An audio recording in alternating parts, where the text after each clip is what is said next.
हाँ जी, bullet revision series में जो नेक्स्ट इंपॉर्टेंट वीडियो मैं आपके लिए लेके आया हूँ वो है इनपुट टेक्स्ट क्रेडिट वाले चैप्टर से। कल थी आपकी 5 तारीख, उस दिन भी आपको वीडियो मिली है। आज है 6 तारीख, कल है 7, फिर उसके बाद है 8, 9 तारीख को आपका एग्जाम है।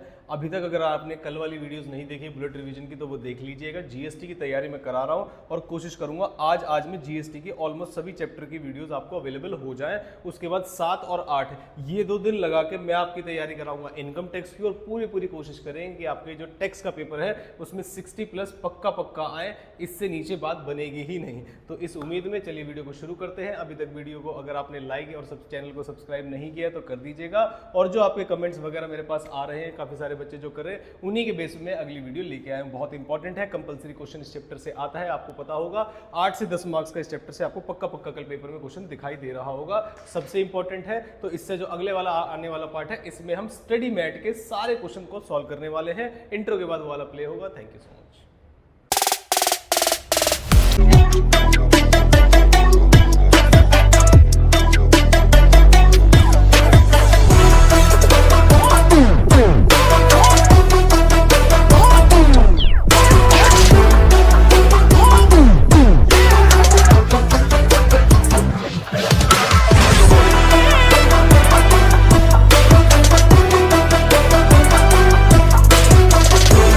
देनी पड़ती है। सभी को गुड मॉर्निंग। आज हम फ्रेश पहली क्लास की शुरुआत कर रहे हैं, और क्या रिकॉर्ड करेंगे इसमें? इनपुट टैक्स क्रेडिट के सभी क्वेश्चन जो इंस्टीट्यूट में लिखे हुए हैं। क्या ये बातें समझ आती हैं? बहुत बढ़िया। ऐसे झूठी एक्टिंग करके मुझे बहुत अच्छा लगा, लेकिन हम रिकॉर्ड जो बता रहे हैं वो रिकॉर्ड तो करेंगे ही, है ना। कौन सा पेज नंबर था? 97 पेज से इसके क्वेश्चन शुरू हैं। चलिए, कोई बात नहीं। पहला point, what is input tax, है क्या चीज? अच्छा, इसमें क्वेश्चन बड़े सुंदर है। ये मत देखना कि क्या नाम है, जो वैसे बड़े वाले जो ये वाले क्वेश्चन यहाँ से शुरू है। कौन से क्वेश्चन पे जाके? 15 पे। तो ये तो आप आसानी से कर दोगे, लेकिन ये भी किए हुए तो आपको थोड़ी खुशी मिलेगी, लेकिन 14 क्वेश्चन होने के बाद थोड़ा लगेगा हाँ किया कैसे। लेकिन उससे पहले जितने भी क्वेश्चन है उसमें टेक्निकलिटी बहुत ज्यादा है, तो आपको बड़े ध्यान से पढ़ना है। ठीक है, पढ़ते हैं। सबसे पहले, what do you mean by input tax? Input tax rate क्या है, आप बताइए क्या है? इनपुट के समय पे किए गए टैक्स को इनपुट टैक्स क्रेडिट कहते हैं। ऐसा नहीं है। इनपुट पे दिया गया CGST, इनपुट पे दिया गया SGST, इनपुट पे दिया गया IGST, इनपुट पे दिया गया UTGST, अगर कोई यूनियन टेरिटरी है तो। क्या ये बात समझ में आती है? उसको बोलते हैं इनपुट टैक्स। अगर मान लीजिए मैं रिवर्स चार्ज में पे कर रहा हूं तो क्या वो मेरा इनपुट टैक्स होगा? देखो तो कितना बड़ा सवाल मैंने आपसे पूछ लिया। मैं रिवर्स चार्ज वाला रिसिपेंट हूं, बताइए मुझे ITC मिलेगा या सप्लायर को ITC मिलेगा? रिवर्स चार्ज की बात कर रहा हूं मैं। इसे सिर्फ कुछ चुनिंदा बच्चे ही बता सकते हैं। रिवर्स चार्ज है जिसमें ये रिसिपेंट है, मैंने कहा मैं हूं रिसिपेंट, और ये सप्लायर है। मुझे बताना ITC किसको मिलेगा, बस इतना पूछा है मैंने।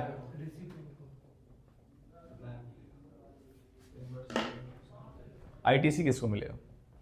देखो, टैक्स कौन जमा करा के आएगा ये बताओ भाई। रिवर्स चार्ज बोला है, रिसिपेंट जमा कराएगा। ITC किसको मिलेगा? रिसिपेंट को। तो नॉर्मल में और इसमें कोई फर्क नहीं आया। अगर मैं यहां फॉरवर्ड चार्ज लिख दूं तब भी आपका आंसर रिसिपेंट ही रहेगा। सप्लायर। सोच लेना बड़े ध्यान से, सोच लो।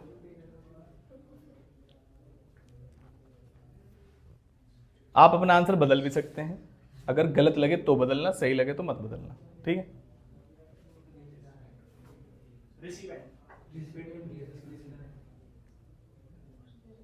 अब देखो बच्चे सोचने वाले और गधे हैं। सुनो जरा कैसे।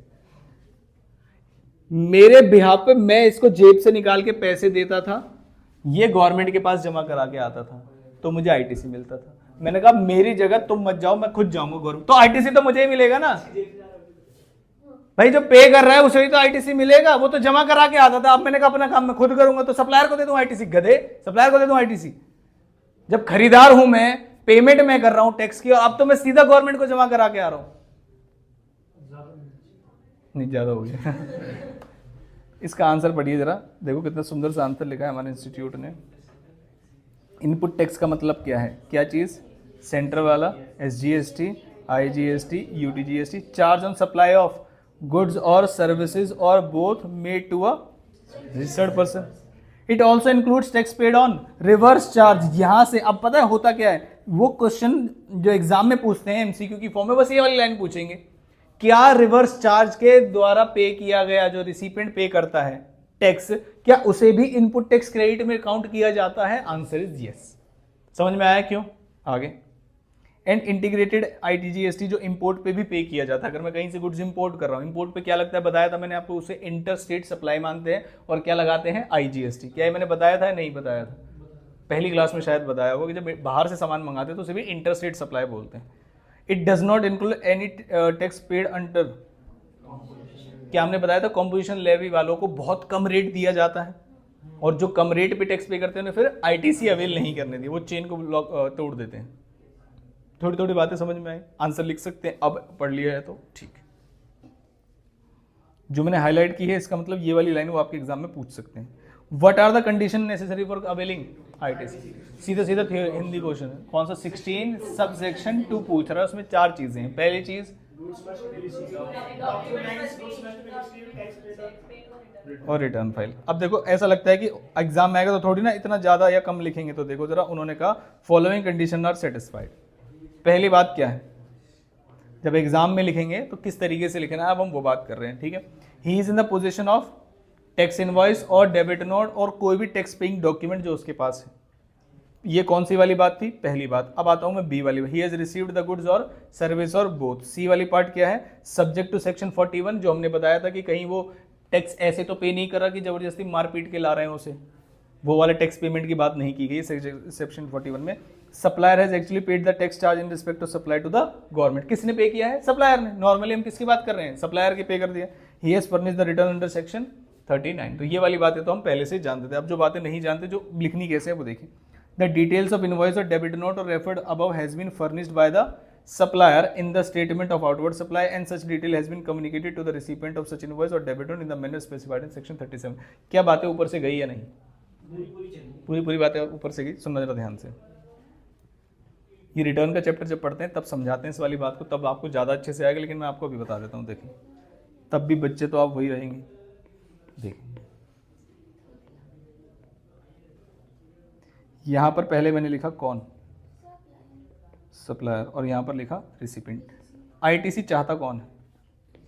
रिसिपेंट। मैं किसकी बात कर रहा हूँ अभी? FC का मतलब फॉरवर्ड चार्ज। रिसिपेंट कहता है मेरी जेब से पैसे चले गए हैं। रिसिपेंट कहता है मेरी जेब से पैसे चले गए हैं, तुमने गवर्नमेंट के पास जमा कराए नहीं कराए वो तो सारी बातें सही हैं। अगर जब तक सप्लायर अपनी आउटवर्ड रिटर्न की डिटेल फाइल नहीं करेगा, जो इसके लिए इनवर्ड है वो सप्लायर के लिए क्या है? आउटवर्ड। जब तक सप्लायर, जैसे मान लीजिए मैंने कहा आप लोग सप्लायर हो, मैं रिसिपेंट हूं, मैं चाहता हूं मैं ITC लूं, तो जब तक आप लोग अपनी रिटर्न फाइल नहीं करेंगे, मेरी इतने की सेल हुई, उसी के नाम पे तो GST फाइल होगा। आप आउटवर्ड की डिटेल्स दोगे, अगर आपकी आउटवर्ड की डिटेल्स में मेरी डिटेल्स मैच नहीं करती या मेरा नाम नहीं आता, तो क्या मैं ITC ले पाऊंगा? नहीं। तो जब तक सप्लायर क्या ना कर दे, आउटवर्ड की डिटेल्स फाइल ना कर दे, और वो डिटेल्स मेरे डिटेल्स से क्या नहीं होती? मैच नहीं होती, तब तक ITC नहीं मिलेगा। मेरी जेब से पैसे चले गए लेकिन उसने डिटेल आउटवर्ड की गलत भर दी, क्या मुझे ITC मिल जाएगा? नहीं मिलेगा। क्या ये वाली बातें समझ आ रही हैं आपको? पक्की बात है।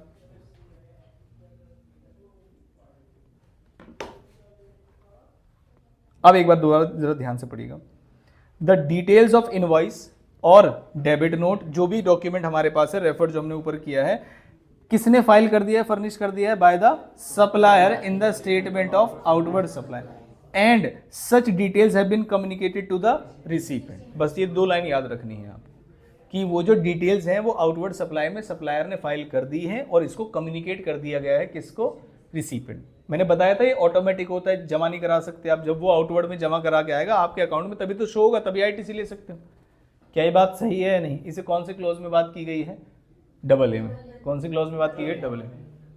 बी वाले पॉइंट पे आते हैं, रिसीव गुड्स पे। The details of input tax credit in respect of said supply communicated to such registered under 30 has not been restricted. पढ़िए जरा क्या कह रहा है।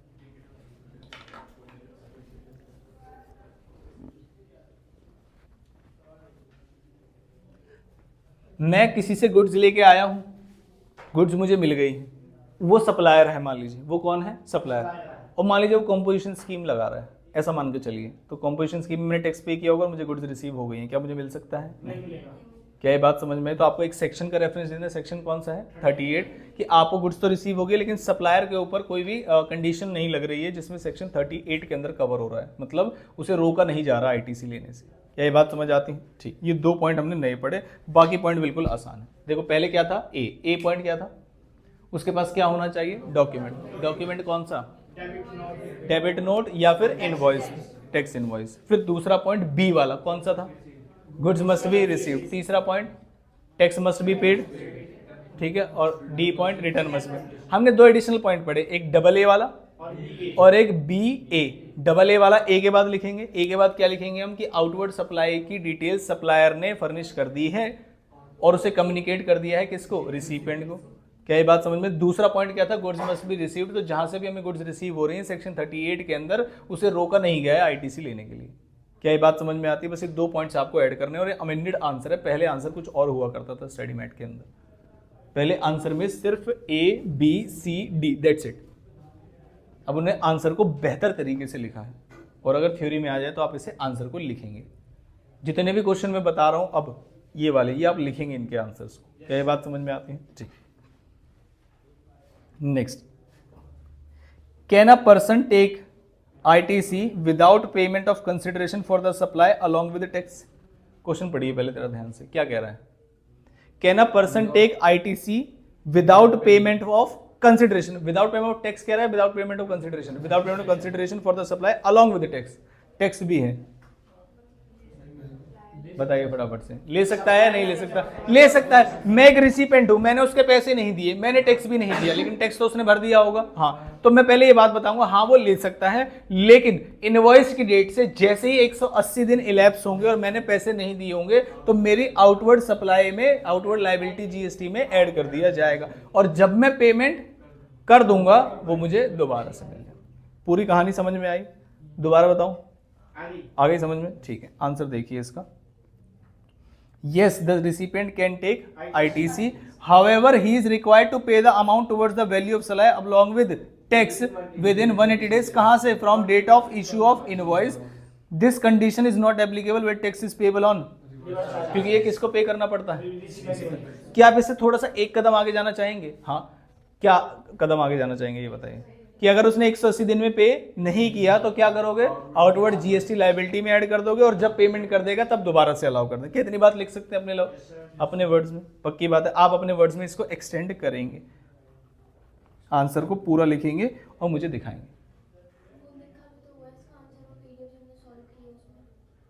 उसमें लिखा हुआ था, वहां से रेफरेंस ले लेना अगर मिल जाए तो, नहीं तो मैंने बता ही दिया आपको क्या 2 बातें लिखनी है। क्या ये बात समझ में आती है? पक्का? ठीक।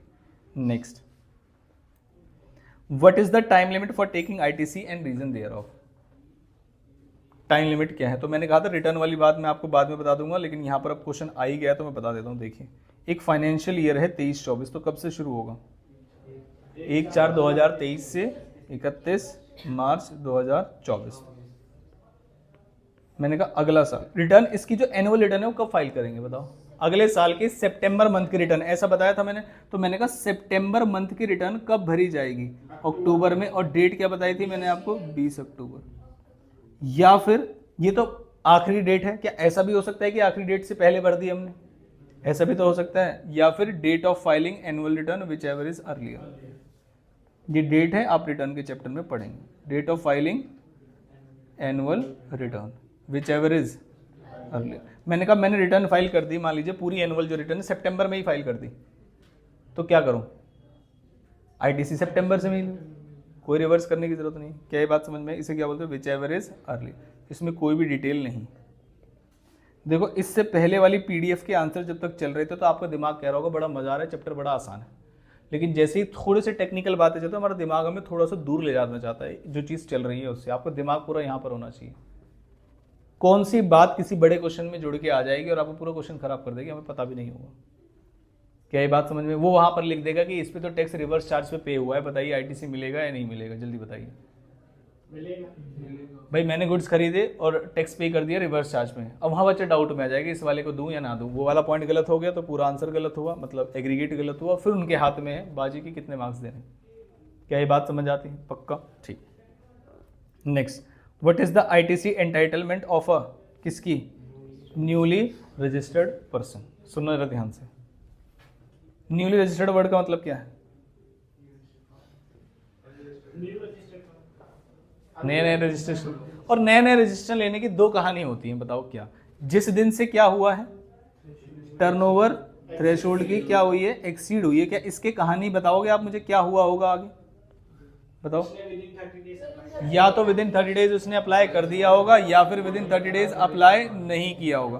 तो मैंने यहाँ पर लिखा विद इन 30 डेज और विद इन 30 डेज अप्लाई किया है एक जगह और एक जगह अप्लाई नहीं किया है। अगर आपने विद इन 30 डेज अप्लाई कर दिया है तो कब से इफेक्टिव डेट ऑफ रजिस्ट्रेशन होती है? जिस दिन से टर्नओवर एक्सीड हुआ। तो जिस दिन से टर्नओवर एक्सीड होगा आप हमें बता देंगे सभी डिटेल्स। अब देखो डिटेल्स के जो वर्ड्स लिखने हैं आंसर में वो बता रहा हूं मैं आपको, कि क्या न्यूली रजिस्टर्ड फर्म को आईटीसी मिल जाएगा, यही तो पूछा हमने। क्वेश्चन ने यही तो पूछा, तो उसने कहा आपको जिस दिन से टर्नओवर एक्सीड हुआ है उस दिन से क्या करनी पड़ेगी? डिटेल्स फर्निश करनी पड़ेंगी।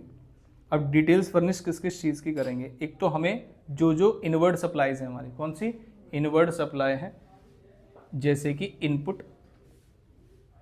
इनपुट सर्विसेज और कैपिटल गुड्स। और मैंने लिखा कैपिटल गुड्स और मैंने इसको कर दिया क्रॉस। इसका मतलब अगर आप एक न्यूली रजिस्टर्ड फर्म है और आप रजिस्ट्रेशन अब लेना चाह रहे हैं तो जो पुराने कैपिटल गुड्स है ना उसका अलाउ नहीं करते हम। उसके साथ हमारी एक प्रॉब्लम है, अर्लियर एग्जेम्प्ट सप्लाई और टैक्सेबल सप्लाई के लिए खरीदा था हमने और अब टैक्सेबल में आ रहे थे तो ऑलरेडी रजिस्टर्ड तो थे ना, लेकिन अब तो तुमने कहीं और ही खरीदा है तो मैं उसका इलाज कैसे कर सकता हूं? भाई मेरे पास तुम रजिस्टर्ड थे, पहले एग्जेम्प्ट दे रहे थे अब टैक्सेबल दे रहे थे, तो मैं 5% पर क्वार्टर माइनस कर सकता हूं, लेकिन अब तो तुम मेरे पास थे ही नहीं। और मेरे साथ एक प्रॉब्लम है, कैपिटल गुड्स का पूरा आईटीसी क्रिएट करना पड़ता है मुझे। याद है आपको ये प्रॉब्लम समझाई थी मैंने रूल 43 में, कि चाहे तुमने पहले टैक्सेबल किया हो अब आप किस में कर रहे हो? कंबाइन में, कॉमन क्रेडिट में। पहले एग्जेम्प्ट कर रहे हो अब किस में कर रहे हो? कॉमन क्रेडिट में। तो मुझे पूरी अमाउंट देनी पड़ती थी ना।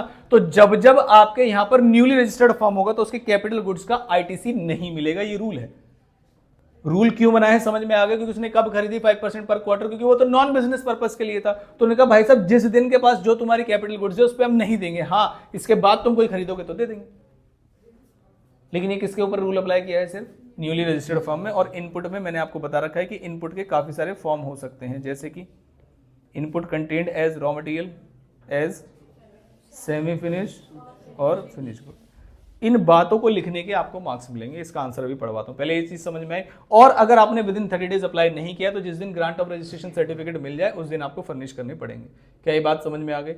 फर्निश तो उसी दिन करनी पड़ेंगे जिस दिन ग्रांट ऑफ रजिस्ट्रेशन सर्टिफिकेट मिला है, लेकिन कौन सी डिटेल्स? यहां पर जिस दिन मिल जाएगा उस दिन की डिटेल्स मिलेंगी ग्रांट ऑफ रजिस्ट्रेशन सर्टिफिकेट पे। और इस वाले केस में किस दिन से चाहिए हमें डिटेल? जिस दिन टर्नओवर एक्सीड हुआ है। क्या ये बातें समझ में आती हैं? तो फिर इसका क्या नुकसान हुआ होगा बताओ? बाद से मिलेगा जब ग्रांट ऑफ, और इन्होंने जो इस दौरान भी जो परचेज की होगी उसके में। क्या ये बात समझ में आती है? इसका मैं एक बार आंसर पढ़ाता हूँ। क्वेश्चन नंबर कौन सा था? तो इनका time limit for allowing ITC 30th November of the succeeding financial year to which such invoice और debit note pertains to date of filing annual return whichever is earlier. कौन सा क्वेश्चन? 5th। अब person who has applied, एक बार 13 नवंबर का भी answer हम match करेंगे। हमारा आंसर कुछ और था इसमें, मैं इस पे सर्कल लगा रहा हूँ। हाँ 20 अक्टूबर। अब person who has applied for registration किसकी बात कर रहे हैं? जिसने अप्लाई किया है रजिस्ट्रेशन के लिए कितने दिन के अंदर? 30 days from date on which he becomes liable for registration. क्या ये बात समझ में? क्या कर सकता है वो? आईटीसी ले सकता है किस किस पे? Input held in stock, inputs contained in semi finished और finished goods held in stock on immediately preceding the date on which he becomes liable, यानी कि जिस दिन टर्नओवर एक्सीड हुआ है। कीवर्ड समझ रहे हो आप? आगे इन case of voluntary registration ITC on input held in stock and input contained in semi-finished or finished goods held in stock on the day immediately preceding the date of registration can be taken। voluntary registration का मतलब क्या है? दो case हो सकते हैं ना, liable नहीं था लेकिन फिर भी रजिस्ट्रेशन करा रहा है, तो जब से रजिस्ट्रेशन करा रहा है उसमें भी देखो एक ही चीज यहां पर नहीं लिखी गई है, बताओ कौन सी? Capital goods. दिख रहा है कहीं आपको? इनपुट हेल्ड इन किस में? स्टॉक में और किस में? सेमी फिनिश गुड्स में और किस में? Finish goods. कैपिटल गुड्स मिला है क्या? नहीं मिला। समझ में आती है बात? पक्का, ठीक। लेकिन अगर मुझे बताओ, ध्यान से समझना, मैं जीएसटी के अंदर रजिस्टर्ड था, लेकिन सिर्फ एग्जेम्प्ट सप्लाई देता था। कौन सी सप्लाई? आगे जाके कोई अमेंडमेंट आई और वो जो गुड्स जो एग्जेम्प्ट थी पहले वो टैक्सेबल हो गई, तो क्या मुझे आईटीसी मिलेगा? देखो पहले तो नहीं मिल रहा होगा क्योंकि मैं आउटवर्ड ही एग्जेम्प्ट थी, लेकिन क्या अब मिलना शुरू हो जाएगा? यस। किस किस चीज पे? इनपुट पे। क्या इसमें कैपिटल गुड्स पे भी मिलेगा? हाँ मिलेगा, और इसका ट्रीटमेंट भी दिखाया हुआ है मैंने आपको। हम क्या करेंगे, इसको 5% पर क्वार्टर से क्या करेंगे, माइनस करेंगे, पूरे अमाउंट को यहाँ लिख देंगे और इसे आउटवर्ड में ऐड कर देंगे, और पूरा टैक्सेबल है तो आगे जाके मुझे एग्जेम्प्ट और टैक्सेबल निकालने की भी जरूरत नहीं। थोड़ा थोड़ा समझ में आ रहा है चैप्टर किस दिशा में जा रहा है? ठीक। फोर्थ क्वेश्चन को मैंने भी क्रॉस कर दिया है। Sixth point, what is the tax implication of supply of capital goods by a registered person who has taken ITC on such capital. इसकी हिंदी बता दे कोई बच्चा मुझे जल्दी से। ये ऐसे क्वेश्चन है जो इंस्टीट्यूट ने खुद ही दिए हुए, सरप्राइज कर देंगे क्वेश्चन के, तो पहले उन्होंने दिए हम पढ़ लेंगे, एग्जाम में कहां से सरप्राइज करेंगे। हिंदी बता दो इसकी।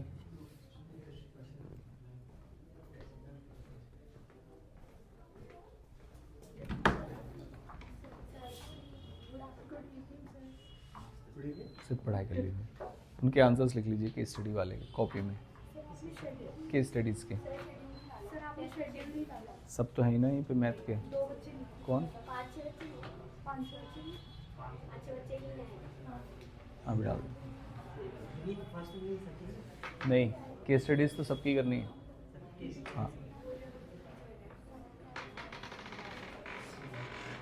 हिंदी तो बताओ नालायको। नहीं नहीं,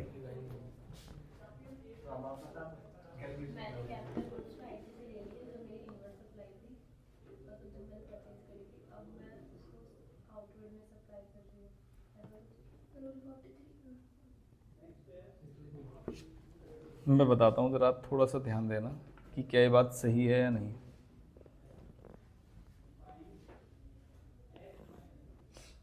मैं लेके आया क्या क्या बोल के?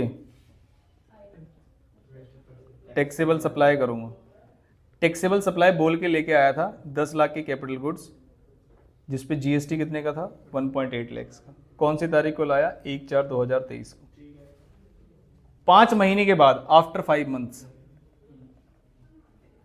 मैंने कहा बेच दो इसे, आईटीसी तो मिल चुका है और मैं उसे बेच रहा हूं, इसे बोलते हैं सप्लाई कर रहा हूं। अब जरा क्वेश्चन को पढ़िए कि आपको क्वेश्चन समझ आया। What is the tax implication of supply of capital? Supply word का मतलब क्या होता है? Sale by a registered person who has taken ITC on. अब आप बोलोगे सर अगर उस चीज का बिजनेस ही हुआ तो अगर बिजनेस ही हुआ होगा तो कैपिटल गुड्स नहीं बोलेंगे।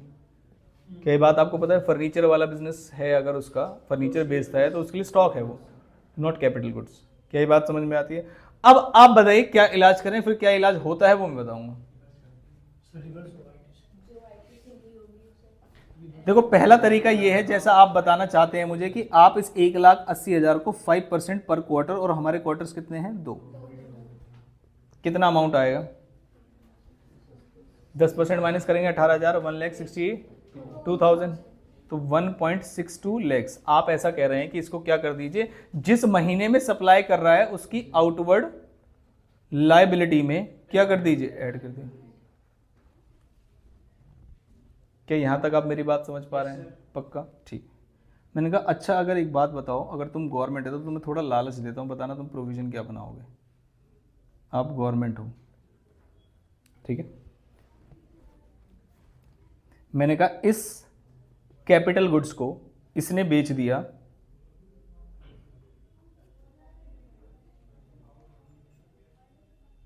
12 लाख में,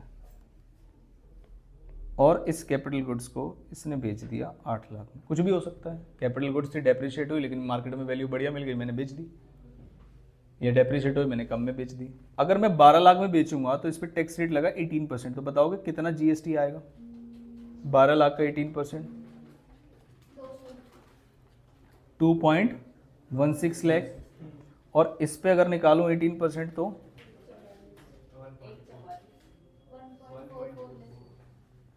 अब आप हो गवर्नमेंट, गवर्नमेंट मतलब लालची। सीधा तरीका ये था कि उसकी आउटवर्ड लाइबिलिटी पे 1.62 लाख पे, लेकिन आपको दिख रहा है देखो जो असेसी है ना वो कमा रहा बढ़िया, तो हम कहेंगे हम कुछ आउटवर्ड रिवर्स नहीं कर रहे, तुम बहुत बढ़िया व्यक्ति हो, लेकिन उस पर टैक्स दे दो। Yes sir. क्या ये बात समझ में आई? इसमें तुमने कहा कि क्या कम मिल रहा है, तो उसने कहा बेचो कुछ भी करो तुम्हारे गुड्स हैं, हमें तो देखो जो हमारा रूल 43 हम तो वो कह रहे हैं। क्या ये बात समझ में आई? तो उन्होंने कहा tax applicable on the transaction value और अमाउंट सो रिड्यूस्ड बाय 5% पर quarter and part thereof whichever is higher will be added to his outward GST liability for the month in which such capital goods were supplied. क्या आप इसका logic समझ पा रहे? रटना तो नहीं पड़ेगा। Either transaction value or the amount so reduced by amount of ITC so reduced by 5% per quarter or part thereof. क्या ये बात समझ में आती है? Whichever is higher. ये रूल बनाया गवर्नमेंट ने, क्या आपको समझ आ गया है? Yes, ये सप्लाई वाला केस है। किसका केस है? सप्लाई वाला। मैं क्या करने वाला था, आंसर दिखाने वाला था। कौन सा क्वेश्चन था ये? बहुत बढ़िया। 6th क्वेश्चन पे आते हैं। In case of supply of capital goods और plant and machinery on which ITC has been taking the registered person shall pay, registered person को देना पड़ेगा an amount equal to ITC taken on the such capital goods और plant and machinery, जिसको, यानी कि ये 1,80,000 की बात कर रहा है, जिसको हम रिड्यूस कर देंगे किससे? 5% पर क्वार्टर और part thereof from the date of invoice और tax on transaction value of such capital goods whichever is higher. क्या यहां तक आप हमारी एक्सप्लेनेशन ने सेंस बनाया है? या यहां तक हमारी एक्सप्लेनेशन ने सेंस बनाया है? यहाँ लेकिन उन्होंने कहा अच्छा मान लो, मैंने कहा एक ना एक दिन तो बेचूंगा ही ना इसको, मान लीजिए 2 साल हो गए या 1.5 साल हो गए, अब वो से एज ए स्क्रैप जा रही है, तो ये मैं कुछ चालाकी कर रहा हूं क्या? बताओ आप। अरे भाई स्क्रैप में जा रही है, मैं लेके आया था मान लीजिए एक प्रिंटिंग की मशीन, अब उसकी क्या है, टेक्नोलॉजी आउट हो गई है, अब वो इस्तेमाल नहीं होती, मैं बेच रहा हूं, उसमें क्या दिक्कत है? क्या ये बात समझ में? तो अब कौन सा ऑप्शन अपनाऊं बताओ? अब मेरे भाई 2 ही तो रास्ते हैं मेरे पास, या तो मैं इसको रिवर्स कराता हूं या जो टैक्स बनता है वो लेता हूं। यहां तुमने लालच दिखा दिया विचएवर इज हायर का, तो लेकिन अगर मैं ये कह रहा हूं कि मैं उसको एज ए स्क्रैप बेच रहा हूं, तो आप क्या प्रोविजन बनाना चाहेंगे? देखो गवर्नमेंट टैक्स तो लेगी, पहले तो ये चीज ध्यान रखना। तो अब क्या करें? हायर वाला केस लगाए तो लालच है, जबकि मैंने कोई चालाकी की ही नहीं, इसमें मैं चालाकी कर रहा हूं, मैं तो उसको एज ए स्क्रैप बेच रहा हूं ना, तो मैं कोई चालाकी कर रहा हूं क्या? नहीं। बताइए फटाफट से रूल क्या बनाए? अगर रूल यही बना दिया तो केस में बाइफिकेशन कहां हुई? तुम तो यहां उसे सबक सिखा रहे हो, लेकिन जब वो एज ए स्क्रैप बेच रहा है तो क्या आपको सबक सिखाने की जरूरत है? जल्दी से बता। हाँ जी, जो अमाउंट जाएगी उसमें मैं फिर दिमाग नहीं लगाऊंगा ना भाई, जितने की भी बेचो, जो टैक्स बनता है दो, बात खत्म। ये आउटवर्ड वाले एडबैक का मतलब क्या? तुम कुछ गलत कर रहे हो, कुछ गलत थोड़ी कर रहे हो। क्या ये बात समझ में आई? तो अब लेकिन उसके लिए स्पेसिफाइड चीजें हैं, कौन कौन सी? हाउएवर इन केस ऑफ, अगर आपको ये वाली कैपिटल गुड्स दिखे या ये वाली अमाउंट दिखे, क्या चीज? रिफैक्ट्री, ब्रिक्स, मोल्ड्स और डाइज, जिग्स और fixtures, when these are supplied as scrap the person can pay tax on the transaction value. क्यों आउटवर्ड में ऐड नहीं किया, समझ में आया? कोई सबक नहीं सिखाना है उसको, कुछ गलती नहीं की है उसने, सीधा सीधा जो ट्रांजैक्शन वैल्यू बनती है उस पर टैक्स दे दो, बात खत्म। Yes sir. जो प्रोविजन है वो समझ पा रहे हो क्या? पक्की बात है? ठीक। ये पूरी टेक्निकलिटी है इस चैप्टर की, समझ में आ रही है? ये जो टेबल वाले क्वेश्चन है ज्यादातर वही आते हैं, लेकिन एक अटेम्प्ट में ऐसे घुमाने वाले क्वेश्चन, अब वो कौन सा होगा ये आप जानते हो, लेकिन इसमें कोई दिक्कत नहीं है अगर आपको चैप्टर की बारीकियां आती है कि कौन सा आंसर कैसे फ्रेम किया जा रहा है। क्या ये बात समझ में आती है? ठीक। A registered person transfer its business to another person, तो ये मैं आपको पढ़ाऊंगा सेक्शन 18 के साथ। अभी वो आया नहीं कि जब बिजनेस ट्रांसफर होता है तो क्या होता है, तो पहले बिजनेस ट्रांसफर का केस समझेंगे फिर इसको समझेंगे, ठीक है। स्वास्तिक प्राइवेट लिमिटेड मैन्युफैक्चर है किसका? कैपिटल। अब आपको अमाउंट दिखने लगे हैं, थोड़ा सा आराम में आ जाएगी।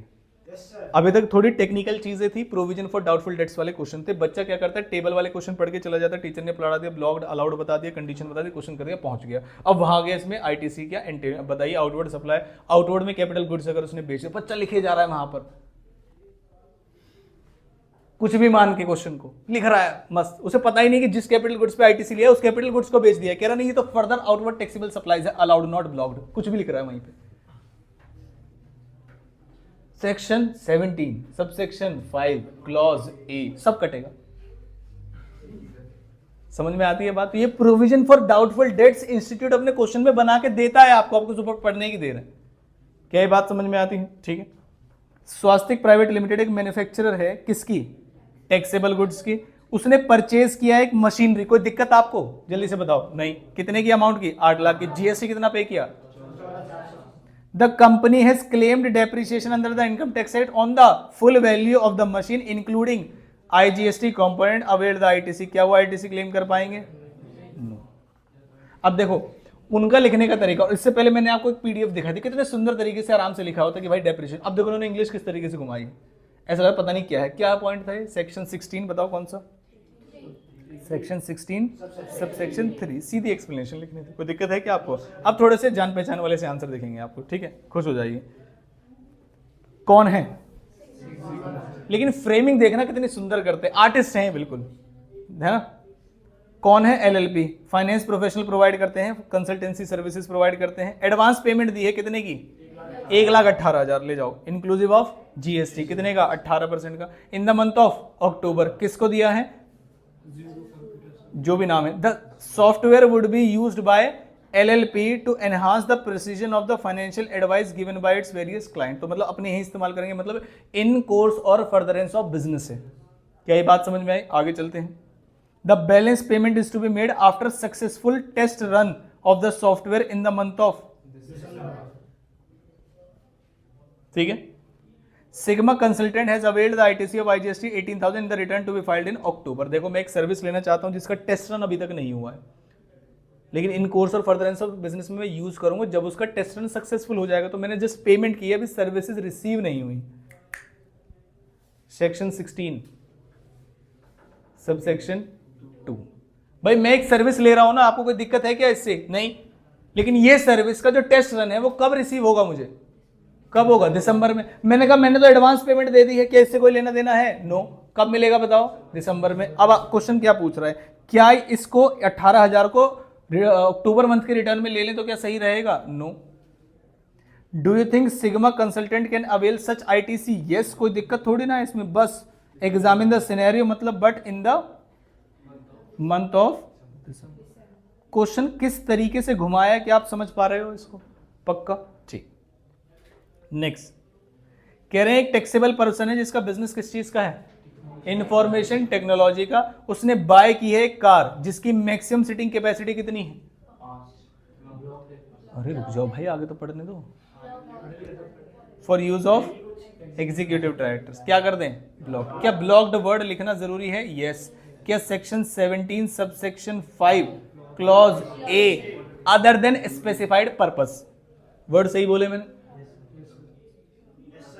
स्पेसिफाइड पर्पस कितने थे? 3। For the taxable supply, transportation of passenger and training imparting, जो वाला पॉइंट था वो अदर देन स्पेसिफाइड पर्पस है। सेक्शन 17 सबसेक्शन 5 क्लॉज ए में कवर होता है और ब्लॉक्ड होता है। कोई परेशानी इस चीज में? नहीं। A technical testing agency test कर रही है और सर्टिफाई कर रही है each batch of machine tools before dispatch by BM limited. तो सर्विसेज प्रोवाइड कर रहे हैं, ठीक है, टेस्टिंग की। Some of the tool are dispatch to a unit in SEZ without payment of tax. भाई एसईजेड की जो यूनिट होती है ना उस पर टैक्स नहीं लगता, उसे बोलते हैं जीरो रेटेड। क्या बोलते हैं? जीरो रेटेड लगते हैं। आप सही कह रहे हो, एसईजेड को स्पेशल इकोनॉमिक जोन बोलते हैं। अगर हमने उसे एग्जेम्प्ट की कैटेगरी में दिखा दिया तो उस पर आईटीसी नहीं मिलेगा, लेकिन जीरो रेटेड क्या टैक्सेबल होता है? नॉन बिजनेस तो नहीं है। क्या आपको मिल जाएगा? Yes. The finance personnel of BM limited want to know whether they need to carry out reversal of ITC. क्या उन्हें रिवर्सल करने की जरूरत है अगर उन्होंने आईटीसी पहले ही ले रखा है? Answer is no. Zero rated है, मिल जाएगा आपको। इसका आंसर पढ़वाता हूं मैं आपको। आंसर नंबर कौन सा है? 11th। ITC is disallowed only to the extent if it pertains to supply used for non business purpose या फिर other than taxable purpose and zero rate. Other than, ये समझना, इंग्लिश को समझना। अगर टैक्सेबल या जीरो रेटेड के अलावा अगर किसी पर्पस के लिए किया जाता तो ही तो ब्लॉक्ड होता। अब देखो बच्चा पहले आंसर में पढ़ेगा क्या? डिसअलाउड। मान लीजिए जीएसटी के अंदर नकल चल गई, बच्चे ने पढ़ लिया कहां पर है। ऐसा होता है ना कि फोन में फोटो खींच लिया क्वेश्चन पेपर का, क्या कौन सा वो स्नेहा निकालती जिससे, कौन सा था वो आंसर, कैसे निकालते हैं? नहीं, जीटीपी तो कुछ है ही नहीं, जीपीटी है। गूगल लेंस से। कहां से? Google lens. गूगल लेंस में सेम क्वेश्चन आया, सुनो जरा ध्यान से। आप लिखा एक टेक्निकल एजेंसी, सेम क्वेश्चन आया और बच्चे ने क्या पढ़ा? देखो सुनो, आईटीसी लिख क्या ये बात समझ? घुमा फिर आगे आंसर दो, इंस्टीट्यूट बड़ा खुश होता है, लेकिन ज्यादा मत घुमाना, ठीक है। Supply to SEZ units are zero rated supplies in terms of section 16 subsection 1 of the IGST 8, thus full ITC is allowed on the inward supply, और उन्हें कोई भी रिवर्सल करने की जरूरत नहीं। क्या ये बात समझ? इस बात को भी आप लिखेंगे कि वो कहते हैं कि यार रिवर्सल करने की कोई ऐसी नीड है, answer is no. 11th question, next कौन सा आया? ए भी एक रजिस्टर्ड पर्सन है जो टैक्स पे कर रहा है, किसमें? क्लॉज बता दो बस जरा। क्या ये बात समझ में आती है? इसलिए क्या रहेगा बताओ?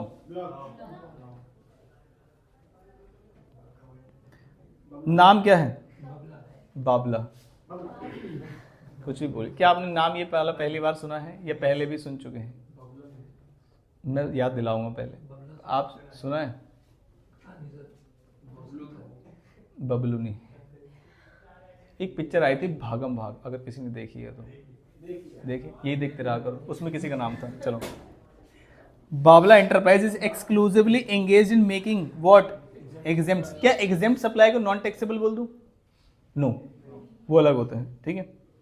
And thus not registered under on 1 October the exemption available on such goods gets withdrawn on that day the turnover of Babla enterprise कितना था? 45 लाख। एग्जामिन एलिजिबिलिटी आईटीसी की। अब मुझे बताना क्या इस पे कैपिटल गुड्स पे मिलेगा या नहीं मिलेगा? हम तो रजिस्ट्रेशन लेना चाहते थे, लेकिन आपने कहा एग्जेम्प्ट है तो हमने नहीं लिया। इस केस में और न्यूली रजिस्टर्ड फर्म के केस में क्या दोनों में डिफरेंस है या नहीं है? जल्दी से बताओ। मतलब सवाल मेरा ये है कि input contained in stock, semi finish, finish goods, वो सब तो मिल जाएगा। क्वेश्चन इसकी क्या कैपिटल गुड्स का भी देंगे या नहीं देंगे? क्या एक नॉर्मल न्यूली रजिस्टर्ड फॉर्म में और इस क्वेश्चन में डिफरेंस लग रहा है आपको? यस। बताइए फिर क्या करें, दें या ना दें? मिल जाएगा। कैपिटल गुड्स पे मिलना चाहिए। पहले एग्जेम्प्ट कर रहे थे, अब टैक्सेबल कर रहे हैं। क्या ये बात समझ में आती है? ठीक, पढ़ते हैं एक बार। 13 कहाँ पर है? In respect of what? Input held in stock, input contained in semi finish, finish goods on the day precedingly which becomes liable. हाँ, आईटीसी अलाउड है या नॉट अलाउड है? बताओ क्यों? रजिस्टर्ड नहीं था। देखो मैं आपको बताता हूँ, सुनो सुनो सुनो, मैंने आपसे क्या कहा था जरा ध्यान से समझना। मैंने एक कैपिटल गुड्स खरीदी, सुनो जरा ध्यान से। मैं रजिस्टर्ड हूँ और कैपिटल गुड्स को एग्जेम्प्ट सप्लाई में एक्सक्लूसिवली यूज करूंगा, तो क्या मैं यहाँ पर एंट्री डालता था? क्या यहाँ पे आईटीसी की एंट्री डालूंगा? नहीं। आगे जाके जब मैं इसे किस पर्पस के लिए, कॉमन पर्पस के लिए यूज करता था, तो क्या यहाँ पर एंट्री डालता था? हाँ। मैंने अभी एक बात कही आपसे कि मेरा बिजनेस रजिस्टर्ड ही नहीं है, याद करो। तो मेरा बिजनेस रजिस्टर्ड ही नहीं है, तो क्या ईसीएल होने का कोई मतलब होता है? नो। क्या रिड्यूस्ड अमाउंट निकालने का कोई वैल्यू बनता है? नहीं। अब उसने कहा मेरा बिजनेस रजिस्टर्ड नहीं है। अगर मैं टैक्सेबल और एग्जेम्प्ट दोनों दे रहा होता, कौन कौन सी? टैक्सेबल और एग्जेम्प्ट दोनों दे रहा होता। पहले टैक्सेबल मतलब मैं रजिस्टर्ड था, फिर मैं एग्जेम्प्ट देने लगा, लेकिन मैं रजिस्टर्ड था। उस टैक्सेबल को क्या बना दिया गया? एग्जेम्प्ट। फिर 2 महीने बाद उस एग्जेम्पशन को विड्रॉ कर लिया गया, तो मैं टैक्सेबल था, हटाया ही नहीं उन्होंने, तो क्या कैपिटल गुड्स में मिल जाएगा? हाँ मिल जाएगा। लेकिन रजिस्टर्ड ही नहीं था, तो मतलब एक्सक्लूसिवली एग्जेम्प्ट में डील कर रहा था। क्या ये बात समझ में आई आपको? एक्सक्लूसिवली एग्जेम्प्ट और टैक्सेबल प्लस एग्जेम्प्ट में डिफरेंस होता है। क्या ये बात समझ में आती है? पक्का। और उसमें देखो एक लाइन लिखी है जहां से आपको पता चलना चाहिए, ये नहीं, जीएसटी के अंदर रजिस्टर्ड नहीं है वो। क्या ये बात समझ में आती है? तो पुराने वाले क्वेश्चन की तरह आंसर हो जाएगा। नेक्स्ट, ममता ट्रेड कौन है? Links in exempted goods provides taxable service. किस चीज में ट्रेड करती है? एग्जेम्प्टेड गुड्स में, लेकिन टैक्सेबल सर्विस। तो आपको क्या लगता है रजिस्टर्ड है या रजिस्टर्ड नहीं है?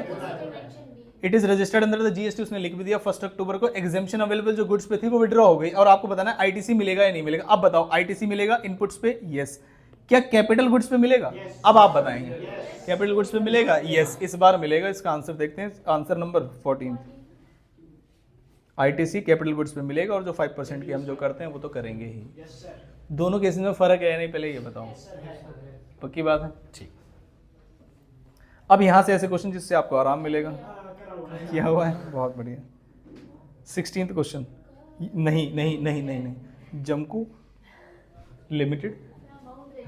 हाँ, जमको लिमिटेड कौन है? एक रजिस्टर्ड पर्सन है जो एंगेज है बिजनेस ऑफ स्पाइसेस। स्पाइसेस क्या होता है? मसाले। It provides the following details in relation to GST paid on inward supply procured by during the month of October.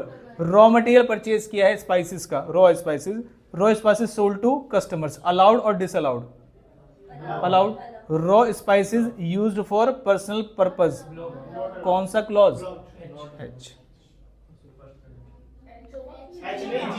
Ji sorry, घर ले गए थे, हवाबाजी नहीं, घर ले गए थे, पर्सनल कंजम्पशन के लिए। नॉट यूज्ड इन कोर्स और फर्दरेंस ऑफ बिजनेस, आप इसमें 16(1) का भी रेफरेंस दे सकते हैं। उसमें कहा था ना कि आपको मिलेगा तभी जब आप इन कोर्स और फर्दरेंस ऑफ बिजनेस में इस्तेमाल करें, तो जैसा आपका मन करे वैसे कर सकते हैं। इलेक्ट्रिक मशीनरी परचेज की है हमने बिजनेस में यूज करने के लिए, अलाउ, कोई दिक्कत है क्या इसमें? नहीं। Motor vehicle transportation of employees के लिए, block section 17 subsection 5 clause A. Payment की है कॉन्ट्रैक्टर को फॉर कंस्ट्रक्शन ऑफ स्टाफ के क्वार्टर्स, स्टाफ रहेंगे देखो बेचारे, ब्लॉक्ड, कौन से क्लॉज में? सी में, वर्क्स कॉन्ट्रैक्ट में। जब तक कोई स्टेटरी ऑब्लिगेशन नहीं आएगी या फर्दर आउटवर्ड सप्लाई कुछ ऐसा नहीं होगा तब तक क्यों कराएंगे हम कंस्ट्रक्शन? किस में चली जाएगी ये? इमूवेबल प्रॉपर्टी में। किस में चली जाएगी? इमूवेबल, ऑफिस जो बिल्डिंग है आपकी। अगर मान लीजिए मैं कॉन्ट्रैक्टर से लेता और प्लांट एंड मशीनरी बनवाता, अलाउ। मैं रिपेयर एंड मेंटेनेंस की सर्विसेज लेता बिल्डिंग के लिए, not capitalised, allowed, not capitalised, तो मतलब P&L से चार्ज की हुई, याद है वो डिटेलिंग हमने पढ़ी थी, ठीक। 17 दीना लिमिटेड एक रजिस्टर्ड सप्लायर है, कौन से मंथ की बात कर रहा है? मार्च की। हमने आयरन खरीदा है एज रॉ मटेरियल, जिसमें से 2 लॉट्स मिलने वाले हैं और 2 अप्रैल में मिलेगा, और अब मैं कौन से महीने में हूँ? मार्च। क्या मिलेगा? नहीं। अलाउड या ब्लॉक्ड? नॉट अलाउड, ब्लॉक्ड तो नहीं है ये, नहीं। परचेज की है accessories which were delivered directly to the dealers of the company on direction of Dina limited, allow. On the direction of recipient, किसी थर्ड पार्टी को अगर दे रहे हैं, ये भी 16(2)(b) के अंदर था, याद है आपको? उसके बाद नेक्स्ट परचेज की है हमने बस, अब बस परचेज की है तो सीटिंग कैपेसिटी बताएगा वो आपको 15। क्या करूं? अब सुनना जरा ध्यान से, वो कह रहे हैं एम्प्लॉयज को लाते हैं और ले जाते हैं। अगर आंख बंद नहीं करी तो डूब जाओगे इस क्वेश्चन में, क्योंकि ऐसे क्वेश्चन हमने कर रखे हैं जिसमें एम्प्लॉयज को लेके आते हैं लेकिन वो मोटर कार थी। क्या ये बात समझ? तो अलाउ करें या ब्लॉक करें? अलाउ। नेक्स्ट, एक जनरल इंश्योरेंस कंपनी है जिसने कार ली है, सीटिंग कैपेसिटी 5 की, जिसमें एग्जीक्यूटिव्स को बिठा के ले जाएंगे, तो बताइए एक 197 पे मिलेगा, एक 90 पे मिलेगा, टोटल कर दीजिए 287, तो 287 पे मिल जाएगा। एक बार हम इसको चेक करेंगे, थर्ड को मैं चेक करना चाहता हूँ स्पेशली। कौन सा क्वेश्चन नंबर है? 17 287। क्या ये बात समझ में आती है? और एक्सप्लेनेशन उन्होंने लिखी हुई है, आप भी देख सकते हैं, और एक्सप्लेनेशन लिखने की हैबिट डालेंगे, ठीक है। नेक्स्ट, पहले कितने क्वेश्चन है वो दिखा देता हूँ इन केस आप क्यूरियस हैं। कौन सी फर्स्ट?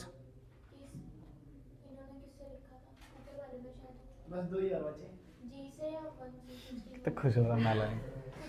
16 का फर्स्ट। पहले इसका आंसर भी तो देखेंगे भाई, कितना मिला था कितना नहीं मिला था। 50,000 मिल गया था और 25,000 मिल गया था, बस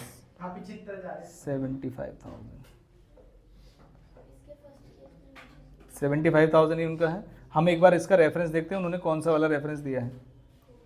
कोई भी रेफरेंस नहीं दिया, बस कोर्स और फर्दरेंस ऑफ बिजनेस का दिया है, यानी कि 16(1) का। तो आप 16(1) ना लिख के कोर्स और फर्दरेंस भी लिख सकते हैं, ठीक है। आगे चले हम, कितने क्वेश्चन हैं? एक 18 और एक 19 और एक 20। ये वाला कंपटीशन का, इसे तो मैं वैसे ही होमवर्क देने वाला हूँ, है ना। इलस्ट्रेशन भी थी ऐसी, एक आंसर मैच हुआ था उसका, हो गया। इलस्ट्रेशन की थी ऐसी, एक इलस्ट्रेशन होमवर्क में दी थी मैंने, बना के भी दिया था, ओपनिंग ITC परचेज वगैरह की है। बहुत बढ़िया, चेक करूंगा अभी। इस वाले में नहीं है। हाँ, अरे जीवन निकल गया भाई हमारा इसी कॉन्फिडेंस को देखते हुए। आपने किया क्या? होमवर्क कब दिया था पता है? वो वाला 2 क्लास पहले एक इलस्ट्रेशन दी थी मैंने सॉल्व करने के लिए, परसों की क्लास में की है, जिसमें बना के दिया था आपको कि ये वाला मैंने ओपनिंग ITC है प्लस परचेज होगा, चेक करो।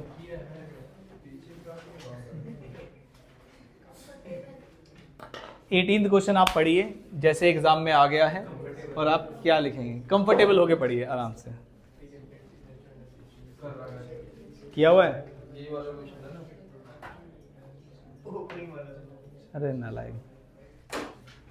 चलो आपको क्वेश्चन पढ़ो पहले फटाफट से।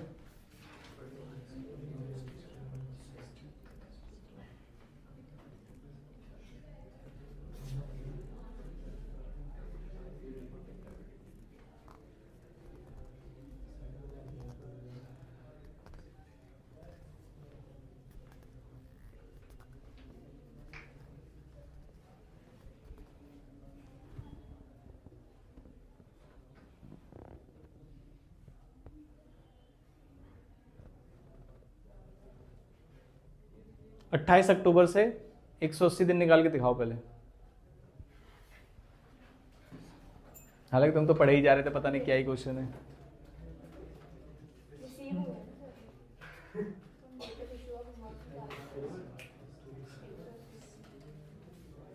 पढ़ लो 180 डेज निकाल के दिखाओ मुझे ऐसे ही। 26 अप्रैल,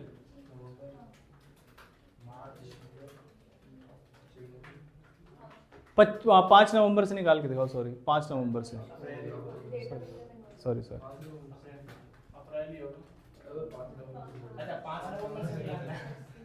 निकाल।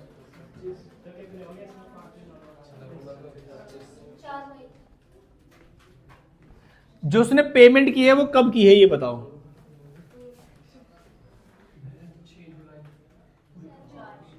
मैंने 4 मई की डेट क्यों निकलवाई? 4 जून हो।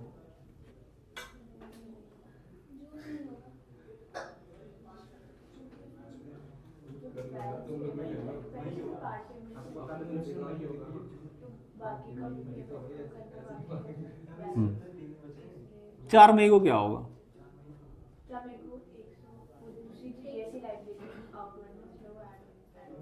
उसका तो लिया ही नहीं मैंने। एडम तो तब होगा जब मैं लूंगा।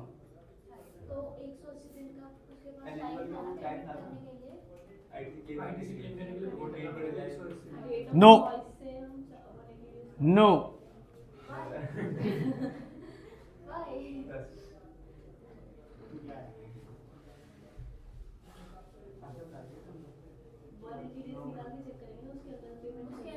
नहीं कि उसके अंदर पेमेंट दिख रहा है हमें। 4 मई को होगा क्या ये बताओ।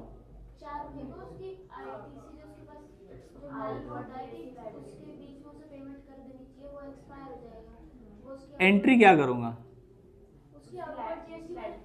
कितनी, कौन सी अमाउंट? जो दे दी है या जो नहीं दी है? 2 अमाउंट्स है ना इसमें, एक ऊपर पे कर चुका है, एक उसने पे नहीं की है। कौन सी अमाउंट आउटवर्ड में ऐड करा रहा है? अब देखते हैं आपकी बात कितनी सही है और क्या मुझे यहाँ से कुछ उठा के मारने की जरूरत पड़ेगी। देखते हैं।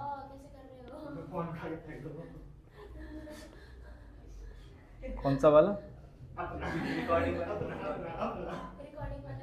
देखो जरा ध्यान से, इनवॉइस कौन सी डेट को इशू किया गया?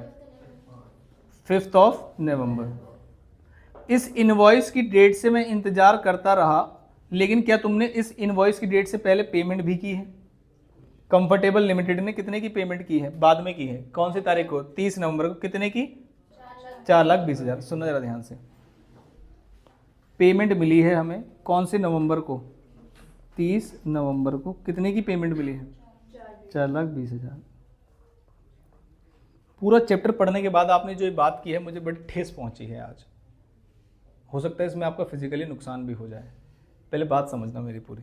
टोटल पेमेंट बनती कितने की थी? 11, एक्सक्लूजन ऑफ जीएसटी है ना, एक्सक्लूसिव ऑफ जीएसटी। तो 11 लाख की पेमेंट में अगर मैं 18% का जीएसटी भी ऐड कर दूं तो पेमेंट बनती कितनी है?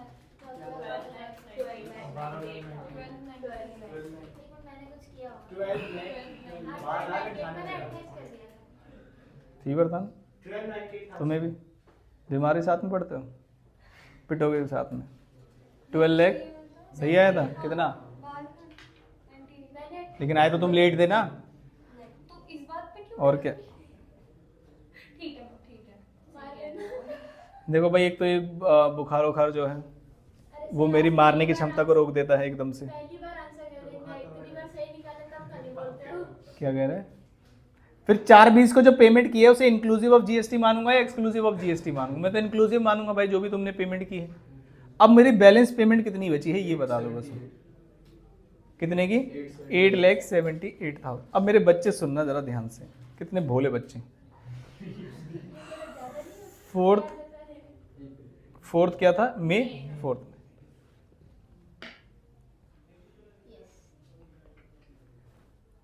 मैंने पेमेंट की। क्या ये बात समझ में आई? इसी का तो जीएसटी लूंगा मैं, जिसकी पेमेंट की होगी।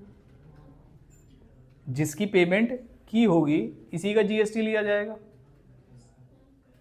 या इसका भी जीएसटी लिया जाएगा? उसका भी लिया जाएगा। जो अलाउ रहने दूंगा वो कौन से वाले का रहने दूंगा?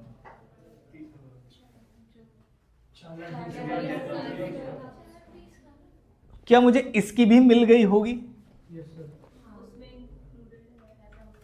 नहीं ना, क्या मुझे इसका भी आईटीसी मिल गया होगा पूरी अमाउंट का? आप ऐसा अज्यूम कर रहे हैं, सोच लेना।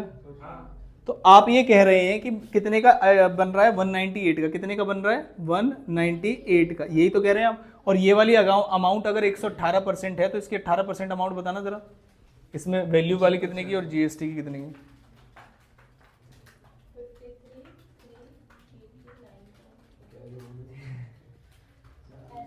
अरे तुम डिवाइड बाई 118% कर दो, कितने अमाउंट आ रही है?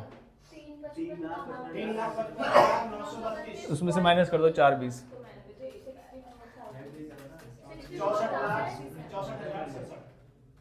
067। ये वाली अमाउंट भी फिर 118% ही रही होगी।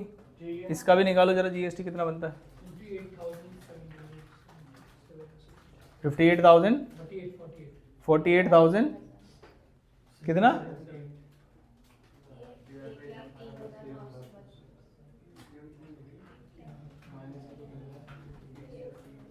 सबका लगा रहा है 1,09,000 1,06,000 मुझे कहीं 1,33,900। ये जीएसटी वाला पार्ट ही बता रहे हो ना आप, मल्टीप्लाइड बाई 18% करके। तो एक जीएसटी तो ये है, एक जीएसटी ये है।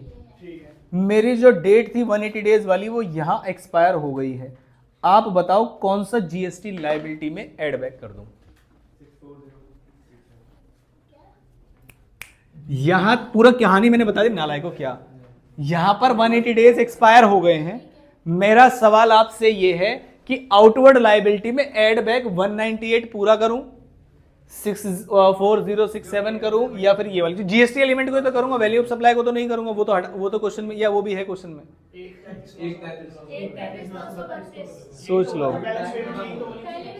अमाउंट निकालना नहीं आता होगा लेकिन आपको ये मत कहना कि वो भी पता था, मारो पकड़ के। सोच लो, सब 133,932 कह रहे हैं। वही मैं एक बार वही देखो ना कि मतलब मारो किस किस को, वो देख रहा हूँ। पहले पूछ लो, सब इंडिविजुअली पूछ रहा हूँ मैं। आप पहले सोच लो। ठीक है, मान लेना, लेकिन लॉजिक बता देना। मेरे हिसाब से 133,932 होना चाहिए। मारूंगा तो वही, और लॉजिक तो बताऊंगा ही। तुम्हारे अलग से कहने से बताऊंगा लॉजिक।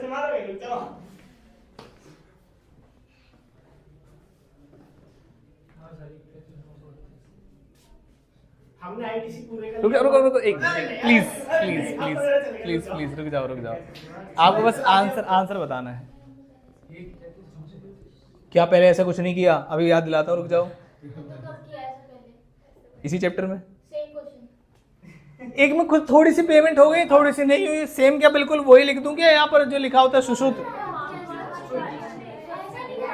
180 में आउटवर्ड लायबिलिटी में ऐड करते हैं, इतना पता है आपको बस। इससे अलावा अगर कोई नई बात बताऊं तो बोलना। रुक जाओ एक मिनट, रुक जाओ। नहीं, अरे कुछ नई बात नहीं है इसमें। रुक जाओ, आप बताओ पहले कौन सी वाली अमाउंट है? ये वाली, यहीं से पूछूंगा मैं, बताओ। अच्छा, यहाँ से मेजोरिटी का इंतजार करोगे? नहीं, बताओ फिर। एक मिनट,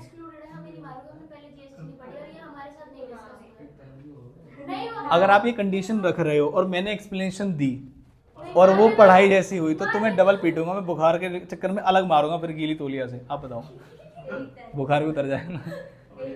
133, आप बताओ।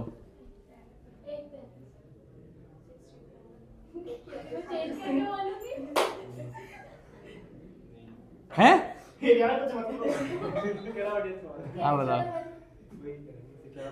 64 133।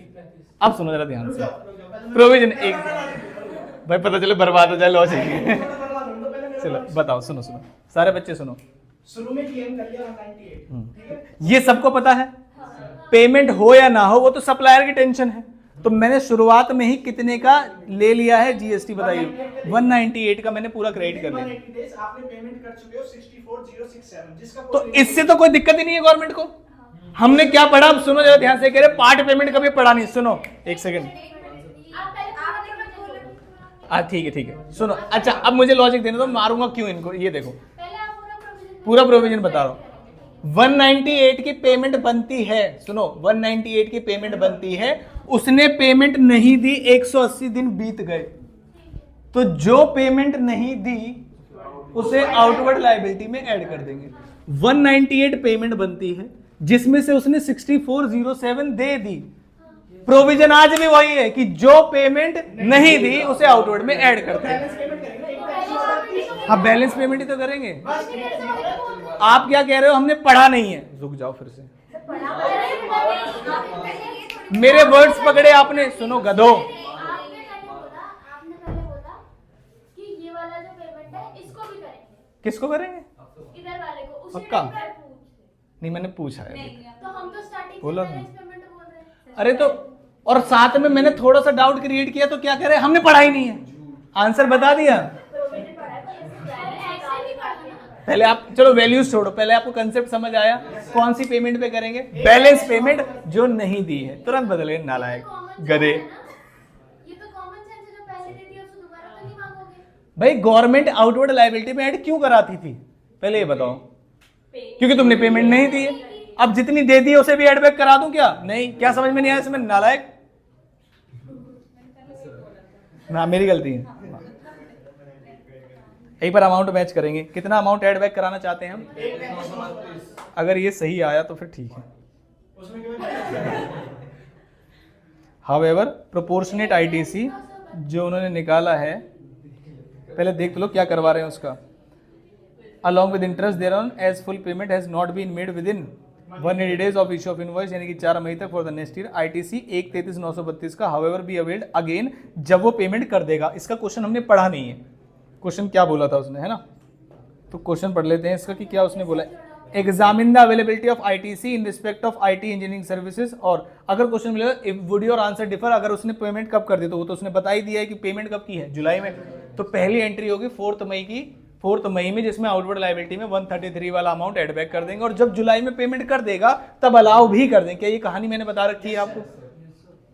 क्या ये बात समझ में आती है? पक्का प्रोविजन चेंज नहीं होगा। एग्जाम्पल में प्रोपोर्शनेट, हाफ, बैलेंस कुछ भी हो सकता है, प्रोविजन पे अड़े रहना बस। आपने पहली लाइन में सही आंसर बता दिया था कि सर बैलेंस जो पेमेंट है उसमें एड बैक होगा, लेकिन जैसे जैसे मैं डिटेल में चला गया तुम एकदम विक्टिम कार्ड प्ले करने लगे। सर हमें तो बताया ही नहीं, हाँ ऐसा एग्जाम्पल कभी आया ही नहीं, समझ में आया? एक लाइन में सही आंसर बता दिया था इन्होंने। गलती आपकी, आपने कंफ्यूज किया। हाँ बस आज का आखिरी नहीं करा मैं, होमवर्क है ये। चलो 2 क्वेश्चन होमवर्क है। होमवर्क का मतलब ये हो जाना चाहिए। क्या ये बात समझ में आई? ठीक है, सब कुछ होमवर्क देने में और समझा के देने में कोई फर्क नहीं है। इसे बोलते हैं प्योर होमवर्क। प्योर का मतलब समझ में आया, आत्मनिर्भर भारत वाला होमवर्क।